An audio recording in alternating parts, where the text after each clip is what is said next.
नमस्कार श्रोता मित्र, वेद पाठशाला की अगली कक्षा में आपका स्वागत है। इन कक्षाओं में हम पवित्र शास्त्र के प्रत्येक पुस्तकों का सर्वेक्षण कर रहे हैं, जिसमें से हम पुस्तकों का परिचय व रूपरेखा देख रहे हैं। हमने कुछ विषय संबंधित बातों पर भी अध्ययन किया, जैसे विवाह व परिवार। मित्र, हमारे इस सर्वेक्षण ने हमें नए नियम में पौलुस की पत्रियों तक ले आया है। इस चरण में पौलुस के फिलिपियों की पत्री का सर्वेक्षण प्रारंभ करना चाहता हूं। इस तरह से पौलुस अपने इस पत्री का प्रारंभ करता है। मैं जब जब तुम्हें स्मरण करता हूं, तब तब अपने परमेश्वर का धन्यवाद करता हूं, और जब कभी तुम सब के लिए विनती करता हूं, तो सदा आनंद के साथ विनती करता हूं, इसलिए कि तुम पहले दिन से ही लेकर आज तक सुसमाचार के फैलाने में मेरे सहभागी रहे हो। और मुझे इस बात का भरोसा है कि जिसने तुम में अच्छा काम आरंभ किया है, वही उसे यीशु मसीह के दिन तक पूरा करेगा। उचित है कि मैं तुम सब के लिए ऐसा ही विचार करूं, क्योंकि तुम मेरे मन में आ बसे हो, और मेरे कैद में और सुसमाचार के लिए उत्तर व प्रमाण देने में तुम सब मेरे साथ अनुग्रह में सहभागी हो। हे भाइयों, मैं चाहता हूं कि तुम यह जान लो कि मुझ पर जो बीता है, उससे सुसमाचार ही की बढ़ती हुई है। मैं तो यही हार्दिक लालसा व आशा रखता हूं कि मैं किसी बात में लज्जित न हूं, पर जैसे मेरे प्रबल व साहस के कारण मसीह की बड़ाई मेरी देह के द्वारा सदा होती रही है, वैसा ही अब भी हो, चाहे मैं जीवित रहूं व मर जाऊं। क्योंकि मेरे लिए जीवित रहना मसीह है और मर जाना लाभ है। पर यदि शरीर में जीवित रहना ही मेरे काम के लिए लाभदायक है, तो मैं नहीं जानता कि किसको चुनूं, क्योंकि मैं दोनों के बीच में अधर में लटका हुआ हूं। जी तो चाहता है कि कूच करके मसीह के पास जा रहा हूं, क्योंकि यह बहुत ही अच्छा है, परंतु शरीर में रहना तुम्हारे कारण और भी आवश्यक है। और इसलिए कि मुझे इसका भरोसा है, सो मैं जानता हूं कि मैं जीवित रहूं, वरन तुम सबके साथ रहूंगा, जिससे तुम विश्वास में दृढ़ होते जाओ और उसमें आनंदित रहो।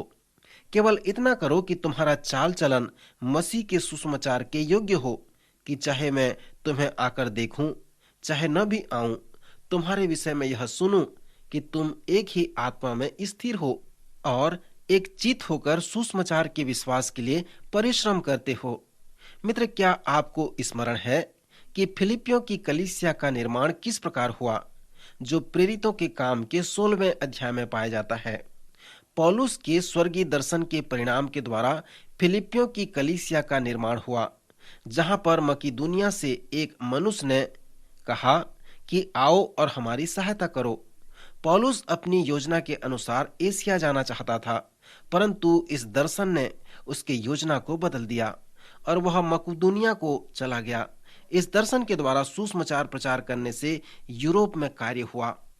फिलिप्पी चर्च की स्थापना स्वर्गीय अगुवाई और पवित्र आत्मा की सामर्थ के परिणाम से हुआ है, जिसके द्वारा फिलिप्पी नगर में एक महान आश्चर्यकर्म आया है।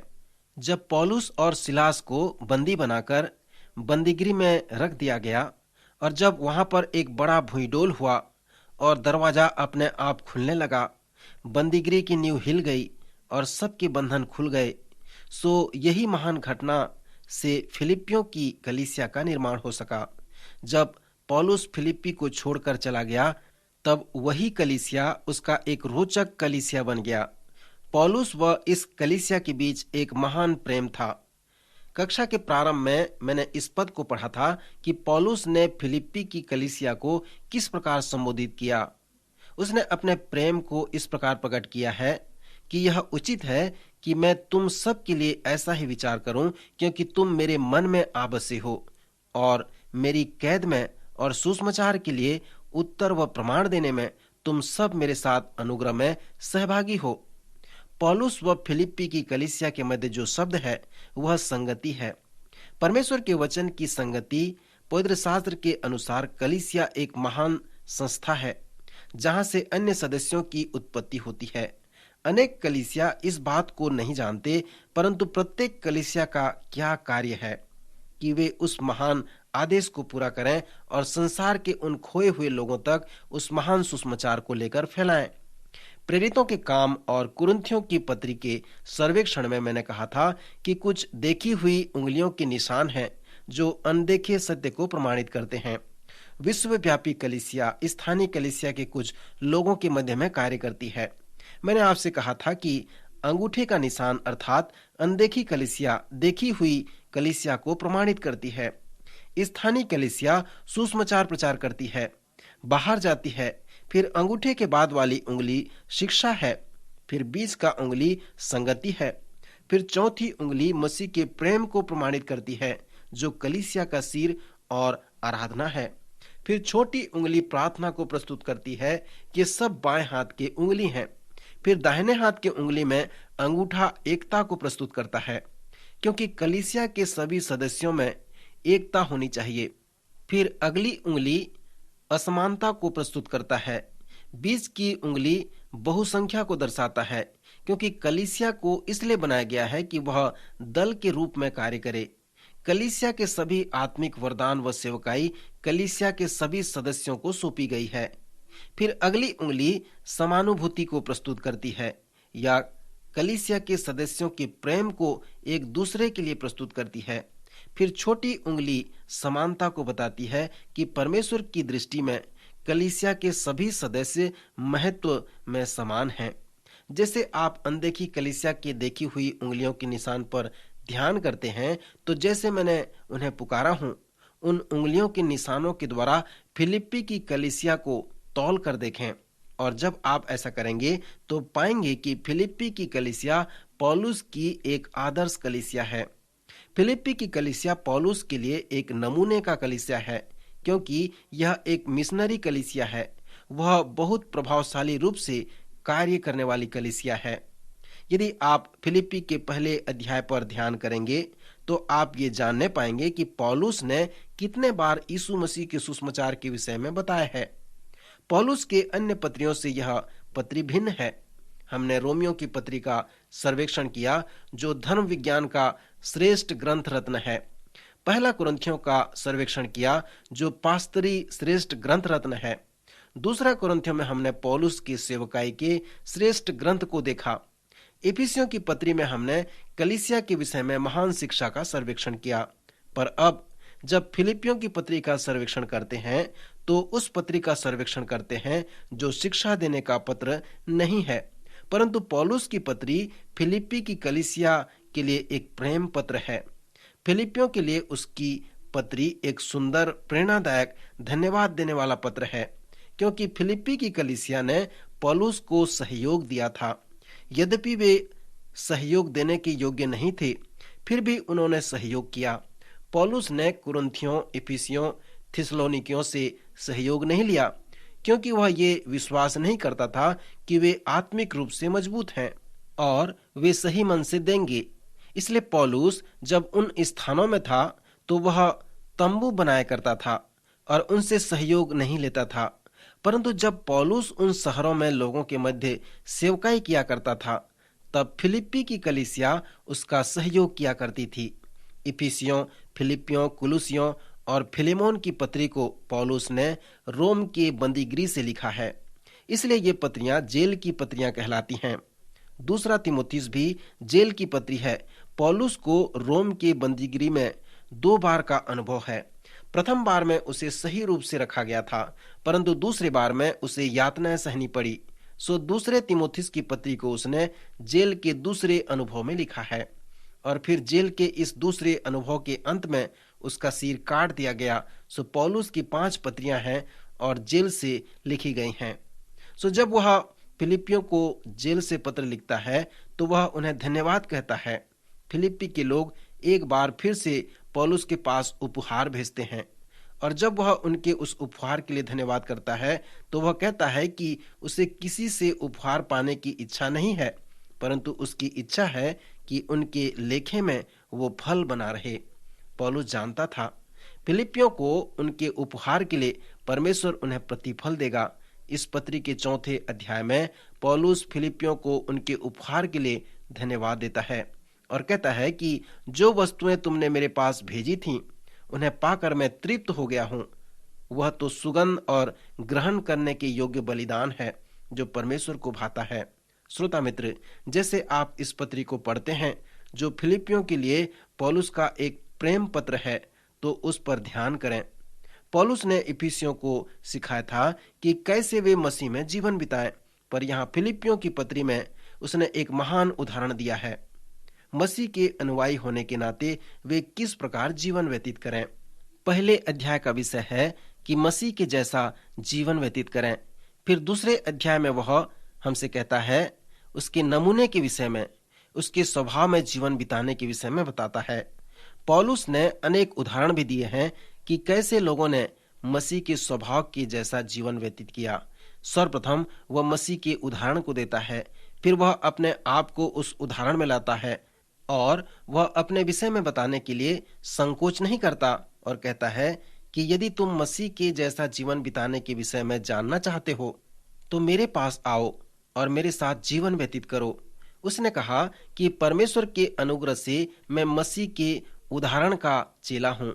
इसलिए यदि तुम जानना चाहते हो कि मसीह का चेला कैसे जीवन व्यतीत करता है तो मेरे पास आओ, मेरे साथ जीवन बिताओ। यदि कोई कहे कि आप मेरे घर में आकर मेरे साथ 6 महीना रहो और तब आप जानने पाएंगे कि मसीह का चेला कैसे जीवन बिताता है। सो यदि कोई इस प्रकार कहे तो मुझे आश्चर्य होगा, परंतु इस प्रकार कहने में पौलुस नहीं हिचकिचाया। उसने मसीह के स्वभाव को अपने जीवन में बनाए रखा। तब उसने तीमुथियुस के उदाहरण को, फिर इपफ्रुदीस के उदाहरण को, जो एक वृद्ध व्यक्ति था, उसका उदाहरण बताया। यही व्यक्ति ने उस दान को पौलुस के पास लाया जिसे फिलिप्पी की कलीसिया ने उसके पास भेजा था।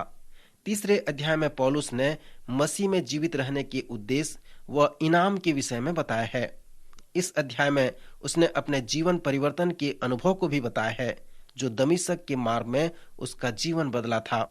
मैंने आपको बताया था कि आत्मिक अनुभव का संक्षिप्त विवरण महत्वपूर्ण नहीं है, परंतु उस अनुभव का परिणाम महत्वपूर्ण है। आपके अनुभव का परिणाम क्या है? परमेश्वर व मसीह के लिए यही महत्वपूर्ण है। फिर उसने अपने जीवन के परिवर्तन के अनुभव के विस्तृत रूप से बताया और इस तीसरे अध्याय में हमसे कहा है कि कैसे आप परमेश्वर की इच्छा को जान सकते हैं। जैसे आप जानेंगे कि मसीह क्या चाहता है कि आप आज, कल और आने वाले दिनों में करें।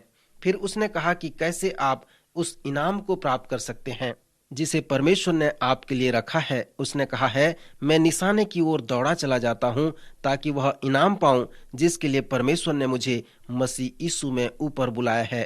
पौलुस द्वारा फिलिपियों को लिखा हुआ यह पत्र एक प्रेम पत्र है जिसमें उसने उन्हें धन्यवाद दिया है। पहले अध्याय में उसने जिस दार्शनिक बात को प्रस्तुत किया है वह मसीह में जीवित रहना है। फिर दूसरे अध्याय में दिन प्रतिदिन के जीवन में मसीह में जीवित रहने के नमूने के विषय को बताया गया है।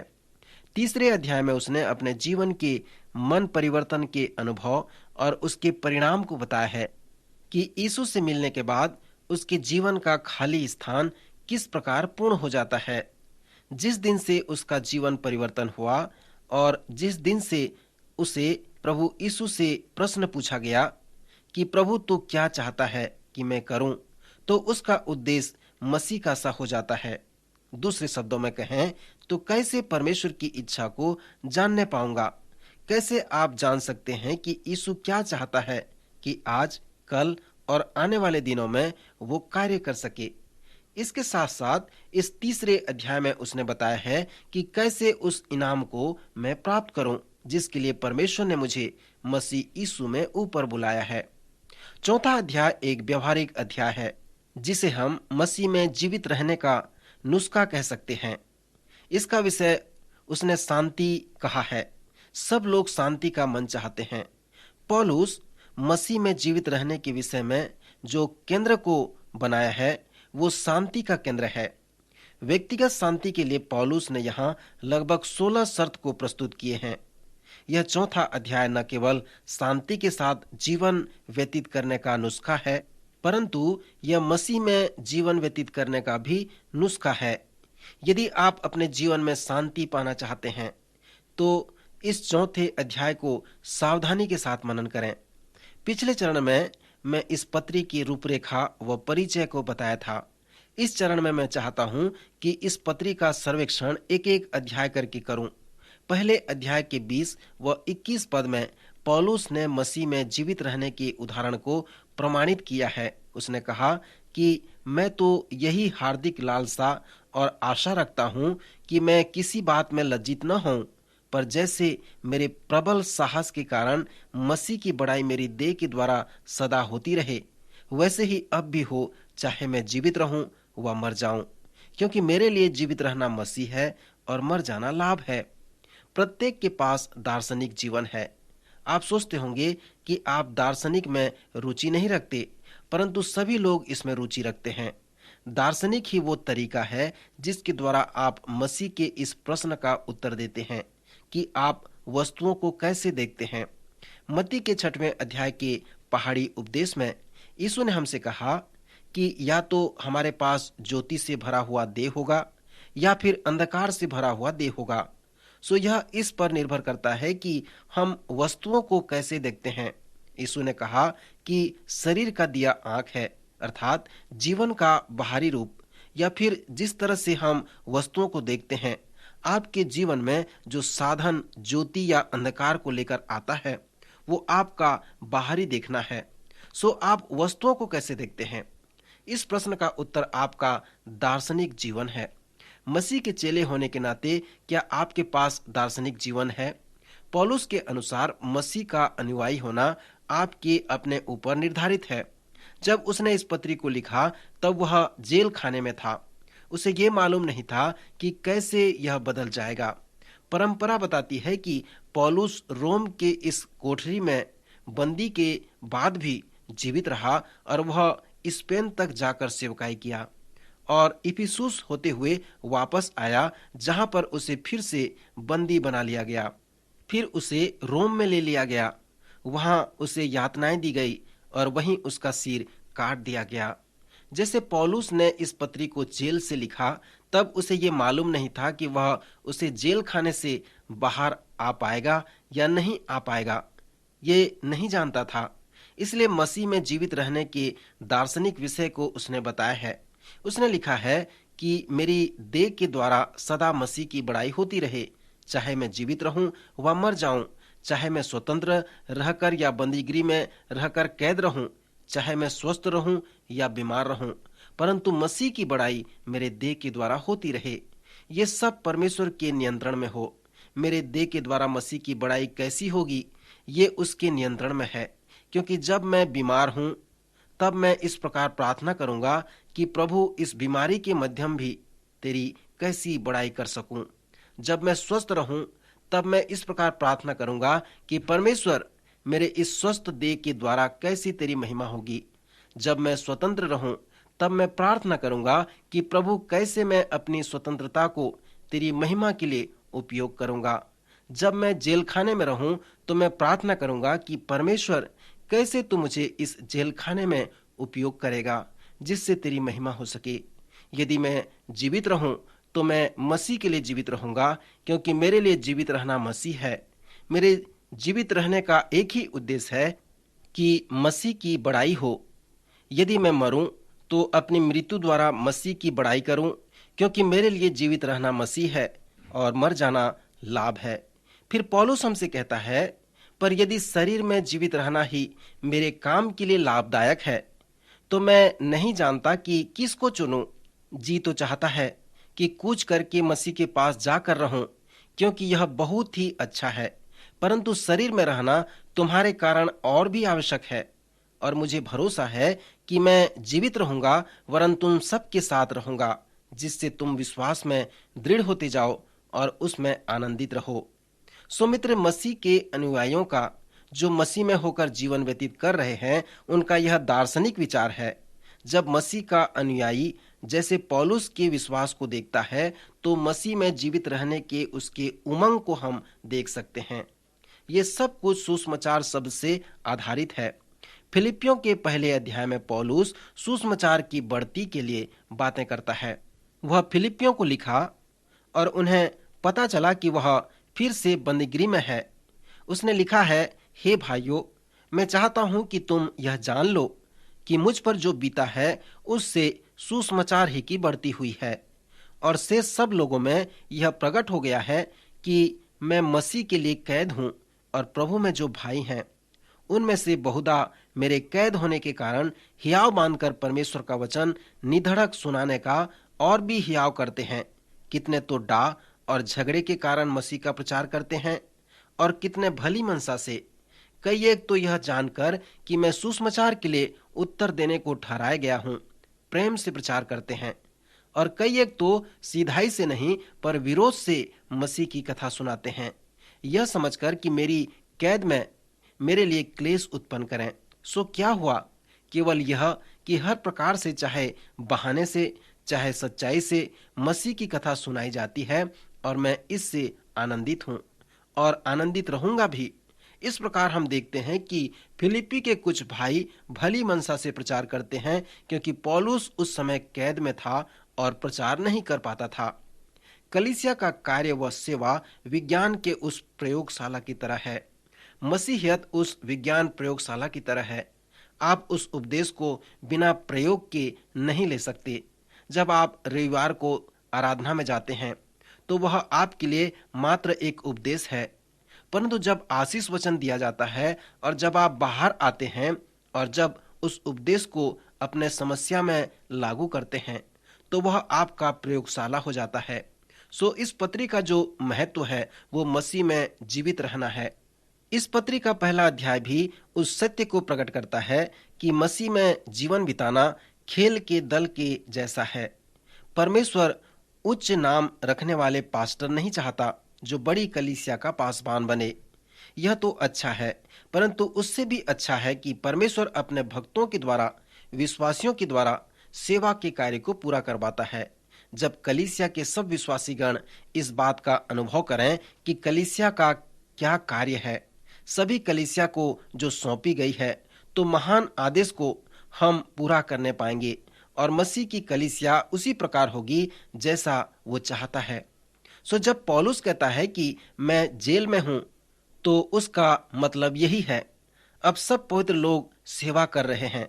सो उसने कहा है कि जो मुझ पर बीता है उससे सुसमाचार की बढ़ती हुई है और उसके लिए पौलुस बहुत ही आनंदित है। फिर पौलुस ने सुसमाचार की रक्षा और उसके पुष्टिकरण के विषय में बताया है, साथ ही साथ सुसमाचार के ऊपर विश्वास के विषय में भी बताया है। वह लिखता है कि तुम जो विश्वासी हो एक साथ एक मन में रहो, जिससे यह परिणाम मिले कि लोग सुसमाचार पर विश्वास करें। पौलुस चर्च के कार्य के विषय में बताता है कि सुसमाचार में संगति रखो। फिलिपियों के लिए उसने अपने प्रेम को व्यक्त करते हुए कहा है कि मेरा धून यह है कि मैं सुसमाचार का प्रचार करूं। तुम मेरे मन में आ बसे हो क्योंकि मेरी कैद में और सुसमाचार के लिए उत्तर व प्रमाण देने में तुम सब मेरे साथ अनुग्रह में सहभागी हो। पहले अध्याय के 27 पद में पौलुस कलीसिया के उद्देश्य के विषय में वर्णन करता है और कहता है, केवल इतना करो कि तुम्हारा चाल चलन मसीह के सुसमाचार के योग्य हो, कि चाहे मैं आकर तुम्हें देखूं चाहे न भी आऊं, तुम्हारे विषय में यह सुनूं कि तुम एक ही आत्मा में स्थिर हो और एक ही चित्त होकर सुसमाचार के विश्वास के लिए परिश्रम करते रहो। यही विषय पौलुस अपनी प्रिय कलीसिया को संबोधित करता है कि तुम इस प्रकार जीवन व्यतीत करो, ऐसे एक मन से रहो जो मसीह के सुसमाचार के योग्य हों, ताकि संसार में लोग उस सुसमाचार पर विश्वास कर सकें। यह कलीसिया का एक अच्छा नमूना है। यदि आप इस प्रकार अपनी कलीसिया में कहें तो मैं आश्चर्य करूंगा। क्या आप कह सकते हैं कि जिस कलीसिया में आप हैं वहां के सभी सदस्य मसीह के अनुयायी हैं?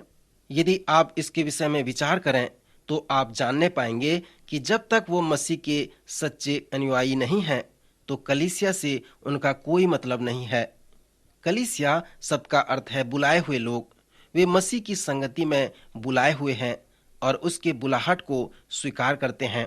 पहला कुरिन्थियों का पहला अध्याय 9 पद में हम पढ़ते हैं कि परमेश्वर सच्चा है जिसने तुमको अपने पुत्र हमारे प्रभु यीशु मसीह की संगति में बुलाया है। यदि लोग यीशु मसीह को नहीं जानते और उसके साथ संगति के लिए नहीं बुलाए गए हैं तो वे सचमुच में एक सच्ची कलीसिया के अंग नहीं बन सकते। वे उसके सदस्य हो सकते हैं, परंतु वे उसके अंग नहीं हो सकते। सच्चे कलीसिया के विश्वासी वे हैं जो मसीह के अनुयायी हैं। प्रभु आपकी सहायता करे कि आप एक सच्चे कलीसिया के अंग बन जाएं, उसकी सेवा करें, ताकि मसीह की कलीसिया की उन्नति हो सके। प्रभु आज के वचन द्वारा आपको आशीष दे, आपकी सहायता करे।